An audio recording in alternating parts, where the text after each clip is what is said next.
வணக்கம் உறவுகளே, எல்லாரும் எப்படி இருக்கீங்க? நல்லா இருக்கீங்களா? நானும் நல்லா இருக்கேங்க. இன்றைக்கி நம்ம பார்க்க போகிறது ஒரு சூப்பரான பூண்டு குழம்பு தாங்க பார்க்க போகிறோம். அப்படியே கறி குழம்பு சுவையில் இருக்குங்க. நீங்கள் ஒரு தடவை செஞ்சீங்கன்னா திரும்ப திரும்ப செய்வீங்க. அவ்வளோ டேஸ்ட்டாக இருக்கும். சரி வாங்க, இந்த குழம்பு எப்படி செய்யலான்னு பார்த்துடலாம்.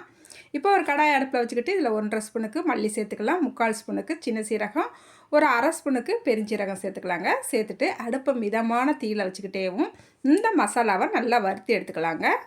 இந்த குழம்பு எங்கள் மாமியார் அடிக்கடி செய்வாங்க. ரொம்ப ரொம்ப டேஸ்ட்டாக இருக்கும். அவங்க செய்கிறதுலேயே இந்த குழம்புனா எனக்கு ரொம்ப பிடிக்கும்.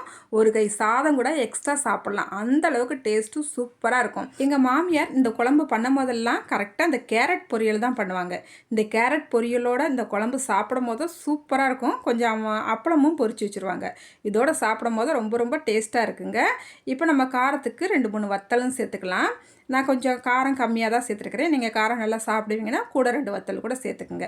இப்போ நம்ம எல்லாத்தையுமே சேர்த்துட்டு நல்லா வறுபட்டு வந்துருச்சு பாருங்கள். நல்லா வாசனை கம கமன்னு வருதுங்க. ஒரு 2-3 நிமிஷம் நல்லா வறுத்துக்கிட்டே அடுப்பு சிம்மில் வச்சு தான் வறுத்துக்கிட்டு இருக்கிறேன். அதுக்கப்புறமா இப்போ ஒரு அரை ஸ்பூனுக்கு கசகசா சேர்த்துக்கலாங்க. கசகசா சேர்த்துட்டு நல்லா பட்டு நல்லா கசகசா வெடித்து வரும். நல்லா வெடித்து வந்த பிறகு நம்ம அடுப்பு ஆஃப் பண்ணிக்கலாங்க. இங்கே பாருங்கள், கசகசா நல்லா புரிஞ்சு வந்துருச்சு. அதுக்கப்புறமா இப்போ அடுப்பு ஆஃப் பண்ணிக்கிட்டாச்சு. இதை நல்லா ஆற விட்டுறலாம். அதுக்கப்புறமா நம்ம இதை அரைச்சி எடுத்துக்கலாம். இப்போ ஒரு கடாய் அடுப்பில் வச்சுக்கலாம். இதில் 3 ஸ்பூனுக்கு நல்லெண்ணெய் சேர்த்துருக்குறேங்க. நான் இன்றைக்கி நல்லெண்ணெயில் தான் இந்த குழம்பு பண்ண போகிறேன். கொஞ்சமாக கடுகு சேர்த்துக்கலாம். கடுகு நல்லா வெடித்து வந்துருச்சு. அதுக்கப்புறமா ஒரு 1/4 ஸ்பூனுக்கு வெந்தயம் சேர்த்துக்கலாங்க. வெந்தயமும் நல்லா பொரிஞ்சு வந்துருச்சு. அதுக்கப்புறமா ஒரு 100 கிராம் சின்ன வெங்காயத்தை கட் பண்ணிவிட்டு இதோட சேர்த்துக்கலாங்க. சேர்த்துட்டு அடுப்பு சிம்மில் வச்சுக்கிட்டேவும் இந்த வெங்காயத்தை நல்லா வதக்கிக்கலாம். இந்த மசாலா நம்ம வறுத்து இந்த மாதிரி குழம்பு செய்யும் போது அப்படியே கறி குழம்பு டேஸ்ட்டில் இருக்குங்க இந்த குழம்பு. என்னோடய பொண்ணுக்கு நான் இப்போ வைக்கிறது ரொம்ப ரொம்ப பிடிக்கும் பார்த்துக்குங்க. இது வச்சாச்சுனாலேவும் தோசைக்கு ஊற்றி சாப்பிட்லாம், சாதத்துக்கு ஊற்றி சாப்பிட்லாம், சப்பாத்திக்கு ஊற்றி சாப்பிட்லாம்.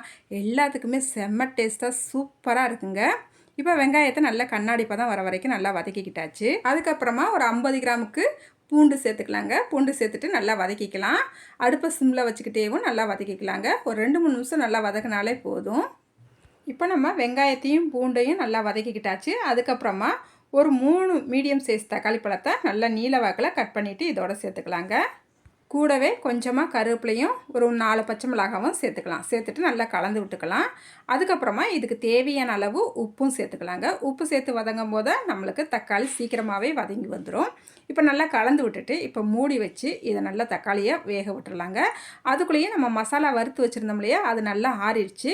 இப்போ நான் மசாலாவை மிக்ஸி ஜாருக்கு மாற்றிக்கிட்டாச்சு. ஒரு 1½ சில்லு அளவு தேங்காய் சில்லும் இதோட சேர்த்துக்கலாங்க. கொஞ்சம் கொரகொரப்பாக அடித்து எடுத்துட்டு அதுக்கப்புறமா நம்ம தண்ணி ஊற்றி இதை நல்லா வலுவலுன்னு ஒரு பேஸ்ட்டாக அடித்து எடுத்துக்கலாங்க.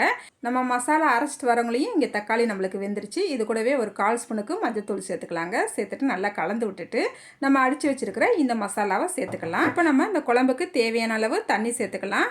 நான் இன்றைக்கி இந்த குழம்பு கொஞ்சம் கெட்டியாக தான் வைக்கிறேன். கொஞ்சம் உங்களுக்கு தண்ணியாக வேணும்னா இன்னும் கொஞ்சம் கூட தண்ணி சேர்த்துக்குங்க. இப்போ நல்லா தண்ணி சேர்த்தா பிறகு கொதி வர ஆரம்பிச்சிருச்சு. உப்பு காரம்லாம் கரெக்டாக இருக்கான்னு ஒரு தடவை செக் பண்ணிவிட்டு மூடி வச்சு ஒரு 10 நிமிஷத்துக்கு அப்படியே விட்டுறலாம். அதுக்கப்புறமா நம்ம பார்க்கலாங்க. இப்போ பாருங்கள், ஒரு 10 நிமிஷம் ஆயிடுச்சுது. என்னோடய குழம்பு நான் அன்றைக்கி வச்சுருக்கிற குழம்பு கொஞ்சம் கெட்டியாக தான் இருக்குது. இந்த மாதிரி வச்சு சாப்பிட்டு பாருங்கள், டேஸ்ட்டும் சூப்பராக இருக்கும். நம்மளுக்கு குழம்பு சூப்பராக ரெடி ஆயிடுச்சு. இப்போ நம்ம அடுப்பு ஆஃப் பண்ணிக்கிற வேண்டியதாங்க. இந்த குழம்புக்கு மல்லி இலை சேர்க்குறது அவசியம் கிடையாது. மல்லி இலை சேர்க்காமையே இந்த குழம்போட வாசனையும் டேஸ்ட்டும் சூப்பராக இருக்குங்க. சுட சுட சாதத்தோடு நீங்கள் ஒரு முறை இந்த மாதிரி குழம்பு வச்சு நீங்கள் ட்ரை பண்ணி பாருங்கள். ரொம்ப ரொம்ப டேஸ்ட்டாக இருக்கும். உங்கள் வீட்டில் எல்லாருக்குமே ரொம்ப ரொம்ப பிடிக்குங்க. நீங்களும் ஒரு முறை இந்த குழம்பை செஞ்சு சாப்பிட்டு பார்த்துட்டு எப்படி வந்துச்சுன்னு மறக்காமல் கமெண்ட்டில் சொல்லுங்கள். இந்த வீடியோக்கு ஒரு லைக் பண்ணிவிடுங்க.